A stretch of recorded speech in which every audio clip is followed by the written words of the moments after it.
Di sini, kami ingin membentangkan topik kita iaitu penerangan cabaran kelestarian etika dan peradaban di Malaysia.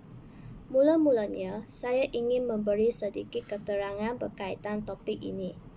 Sejarah Malaysia moden pada hari ini merupakan suatu kesinambungan sejarah peradaban yang telah bermula sejak seawal sebelum Masehi lagi. Namun begitu, kelestarian etika dan peradaban sejagat sentiasa tercabar dan terkesan oleh proses hakisan sosial. Hal ini disebabkan perubahan dan pembangunan di Malaysia semakin pesat dan sukar dikawal sama ada dari segi sosial, ekonomi, politik, alam sekitar, teknologi dan sebagainya. Perubahan yang berlaku dan pembangunan dalam pelbagai bidang ini telah membawa cabaran dalam penghayatan etika dan peradaban di Malaysia.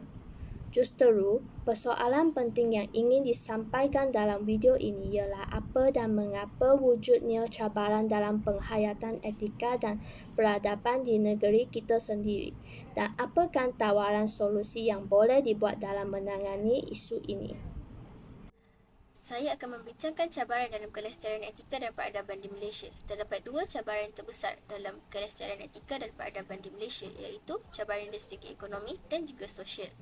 Contoh cabaran dari segi ekonomi ialah cabaran untuk mengurangkan jurang antara yang kaya dan yang miskin yang semakin melebar.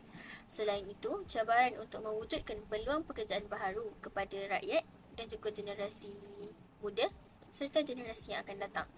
Dan akhir sekali, cabaran ekonomi yang melibatkan pendatang asing dan sektor pekerjaan 3D. Cabaran yang kedua ialah cabaran sosial, iaitu masalah sosial seperti isu jenayah yang semakin berleluasa dan juga isu juvana yang semakin meningkat dalam kalangan remaja.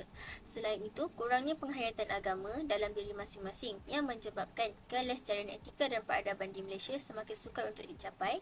Dan akhir sekali, minimumnya toleransi dan juga dialog antara rakyat yang berbeza agama dan bangsa yang menyebabkan cabaran sosial ini menjadi salah satu cabaran terbesar dalam kelestarian etika dan peradaban di Malaysia. Sama saya Muhammad Afif Muzammil, merupakan student UMT sendiri. Pada pendapat anda, adakah benar semakin sukar untuk kita mengaplikasikan etika dan peradaban dengan adanya penyebaran budaya barat di Malaysia dalam kalangan anak muda? Assalamualaikum. Saya bersetuju dengan statement yang diberikan oleh Naufal. Hal ini kerana seiring dengan perkembangan teknologi pada abad sekarang, budaya barat semakin mudah untuk masuk ke dalam negara kita. Hal ini menyebabkan anak-anak kita lebih mudah terdedah kepada budaya barat. Hal ini bertambah kerana golongan sekarang bersikap materialistik. Golongan seperti mak ayah yang lebih mengejar harta dunia berbanding dengan pendidikan awal terhadap anak-anak kita. Oleh itu, anak-anak kita lebih boleh dikatakan mengongkong anak-anak muda zaman sekarang yang lebih bersikap hedonism, iaitu mementingkan kesenangan dan kepuasan hidup ini. Apa khabar? Saya ada soalan nak tanya. Okey, pada pendapat anda, apakah kesan daripada cabaran kelestarian etika dan peradaban dari segi ekonomi? Bagi pendapat saya, daripada sektor ekonomi, jika berlakunya lambakan pekerja asing yang datang ke negara kita, negara Malaysia yang dicintai, akan menyebabkan sektor ekonomi terjejas.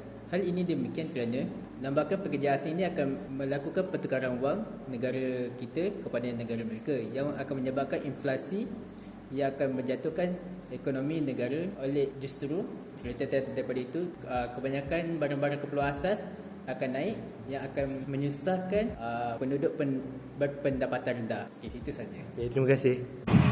Antara langkah dalam mengatasi cabaran ekonomi adalah membasmi kemiskinan tanpa mengira perbezaan etnik.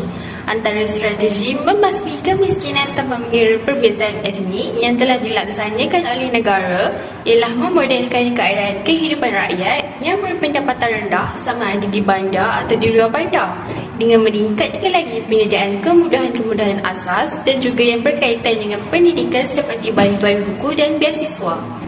Selain itu, menyediakan lebih banyak peluang pekerjaan kepada generasi muda supaya negara lebih maju pada masa akan datang.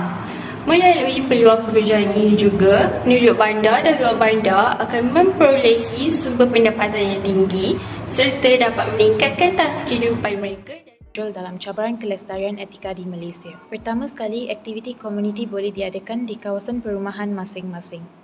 Aktiviti Hari Sukanika boleh diadakan supaya dapat membantu mengatasi kelestarian etika di Malaysia. Rumah terbuka semasa musim perayaan boleh diadakan dan tetamu daripada berbagai kaum boleh dijemput untuk saling mengenali etika kaum masing-masing di samping mengeratkan hubungan silaturahim sesama jiran.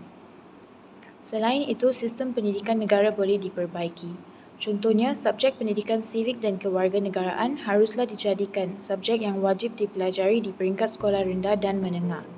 Hal ini akan mendedahkan pelajar kepada etika berlainan yang wujud di negara Malaysia dan menonjolkan nilai saling bertolak ansur dan saling hormat menghormati antara satu sama lain. Kesimpulannya, kelestarian etika dan peradaban adalah suatu yang penting dan mesti dipertahankan. Hal ini kerana kelestarian itu banyak bergantung kepada akar dan tradisi yang telah terbina sejak ratusan tahun yang lalu. Bukan mudah untuk membina dan membangunkan etika dan peradaban kerana ia merupakan sesuatu proses yang panjang. Oleh itu, pihak yang bertanggungjawab mestilah memainkan peranan dengan melaksanakan tanggungjawab dan rakyat haruslah bijaksana dalam usaha merealisasikan cita-cita dan matlamat murni ini.